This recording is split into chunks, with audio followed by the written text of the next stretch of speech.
ఆకాశ మహాకాశములను అందలి సమస్తమును సృజించిన దేవాది దేవునికి నా హృదయపూర్వక వందనములు, స్తుతులు, స్తోత్రములు సమర్పించుకుంటున్నాను. అందరికీ శుభోదయం. ఇది నా మహోన్నతుడైన దేవాది దేవుడు నీ కొరకు సిద్ధపరిచిన వాక్కు. కాబట్టి అయ్యలారా, ధైర్యము తెచ్చుకొనుడి.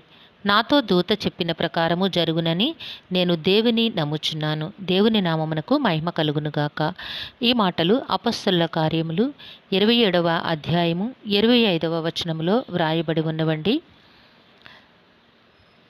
ప్రియమైన నేస్తమా, నీ దేవుడు నీతో సూటిగా మాట్లాడుచున్న మాటలను నీవు జాగ్రత్తగా వినవలను.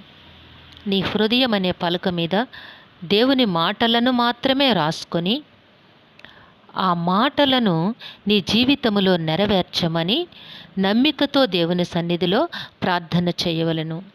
ఇక్కడ అపొస్తలుడైన పౌలు గారు చెప్తున్న మాట చాలా జాగ్రత్తగా విను. కాబట్టి అయ్యలారా, ధైర్యము తెచ్చుకొనుడి. దేవాది దేవుడు ఈ దినాన్ని నీతో చెప్తూ ఉన్నారు, ధైర్యము తెచ్చుకో. ఏమని నీవు విశ్వసించాలి అంటే, నాతో దూత చెప్పిన ప్రకారము జరుగునని నేను దేవుని నమ్ముచున్నాను. నీ దేవాది దేవుడు నీకు చెప్పిన మాటను నీవు నమ్మాలి. దేవుని వైపు మాత్రమే నీవు చూడాలి. యెహోవా కొరకు ఎదురు చూచువారు పక్షిరాజు వలె రెక్కలు చాపి పైకి ఎగురుదురు, అలయక పరిగెత్తుదురు, సొమ్మసిల్లక సాగిపోదురు. దేవుడి దినాన్ని నీకు ఈ వాక్కును ప్రకటన చేస్తూ ఉన్నారు నేస్తమా. మహోన్నతుడు నీకు ఈ వాక్కును వినిపించినప్పుడు నీవు ఆ వాక్కును నమ్మాలి. ఎంతగా నమ్మాలి అంటే పరిపూర్ణముగా విశ్వసించాలి. అదే పౌలు గారు చెప్తూ ఉన్నాడు, నేను దేవుని నమ్ముచున్నాను. ఎందుకట? నాతో దూత చెప్పిన ప్రకారము జరుగునని. నీ దేవుడు నీకు ఎవరెక్కరి నోట వాక్కును వినిపిస్తూ ఉన్నారు. ఆ వాక్కు నీ కొరకే మహోన్నతుడు వినిపించారని నీ మనస్సు నీకు చెప్పినప్పుడు ఆ వాక్కును నా బ్రతుకులో నెరవేర్చమని నీవు ప్రార్థన చెయ్యాలి. దేని కొరకు వెంపర్లాడకూడదు. దేవుని చిత్తము నీ బ్రతుకులో జరిగించమని వినయమైన మనస్సుతో వేడుకొనేస్తామా. జరుగునని నేను దేవుని నమ్ముచున్నాను. యెహోవా కొరకు ఎదురు చూస్తున్న నీవు నూతన బలము పొందుతావు. పక్షిరాజు వలె రెక్కలు చాపి పైకి ఎగురుతావు. అలయక పరిగెత్తి సొమ్మసిల్లక సాగిపోయే సంతోషభరితమైన జీవితమును మహోన్నతుడు నీకు తప్పక అనుగ్రహిస్తారు. విశ్వసించు నేస్తమా. నమ్మినట్లయితే దేవుని మహిమను చూస్తావు.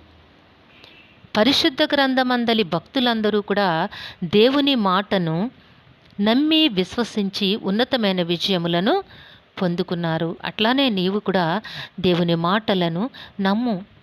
దేవుడు నీకు వినిపించిన ప్రతి వాక్కును కూడా నీ మనస్సులో నీవు చేర్చుకుని ఆ వాక్కును నీ బ్రతుకులో నెరవేర్చమని ప్రార్థించు. దేవుడు తప్పకుండా నీ జీవితంలో ఉన్నతమైన కార్యములను అనుగ్రహిస్తారు. ఉన్నతమైన విజయములను నీకు ప్రసాదిస్తారు. దేవుడు తన కృపా వాత్సల్యతతో నిన్ను ఆదరించి తన నామ మహిమ కొరకు జీవింపచేస్తారు. దేవుని మాటలపై విశ్వాసముంచు. అపొస్తలుడైన పౌలు గారు నమ్మినట్లుగా నీవు కూడా దేవుని మాటలను నమ్మి దేవుని వైపు మాత్రమే ఆశతో ఎదురు చూచినట్లయితే దేవుని నుంచి నీవు ఉన్నతమైన విజయములను తప్పక పొందుకుంటావు. దేవుడు దీవించునుగాక. ఆమెన్. ప్రార్థన చేసుకుందాము. సింహాసనాసనుడైన దేవా, మీ ఘనమైన నామమునకు వందనములు తండ్రి. మీ బిడ్డకి మీరు ఇచ్చిన వాక్కును బట్టి స్తుతులు సమర్పించుకుంటున్నాం రాజా. ఆశతో మీ తట్టు చూచి నాయన అంగలార్చుచుండగా బిడ్డ యొక్క జీవితంలో ఉన్న ప్రతి విధమైన శోధనలను దూరపరిచి మీ శాంతి, సమాధానము, నెమ్మది నాయన మీరు సిద్ధపరిచిన ఉన్నతమైన విజయములను అనుగ్రహించి మీ నామ మహిమ కొరకు జీవింపచేయండి. ఈ దినము పుట్టినరోజు, వివాహ దిన మహోత్సవాలు జరుపుకొంచిన బిడ్డలందరికీ మీ ఆశీస్సులు, దీర్ఘాయుష్ను అనుగ్రహించి మీ కృపలో నడిపించమని, మా ప్రియులందరి జీవితాల్లో మీరే మేలులను కలుగచేసి కృప చూపించి నడిపించమని ఈ ప్రార్థన మా రక్షకుడును మీ ప్రియ కుమారుడైన యేసుక్రీస్తు నామం పేరట అడిగి వేడుకొనిచున్నాము తండ్రి. ఆమెన్. సర్వకృపానిధి యగు దేవుడు మీ కుటుంబ జీవితంలో ఉన్నతమైన ఆశీర్వాదములు అనుగ్రహించి మిమ్మును ఆయన నామ మహిమ కొరకు జీవింపచేయునుగాక. Amen, amen, amen.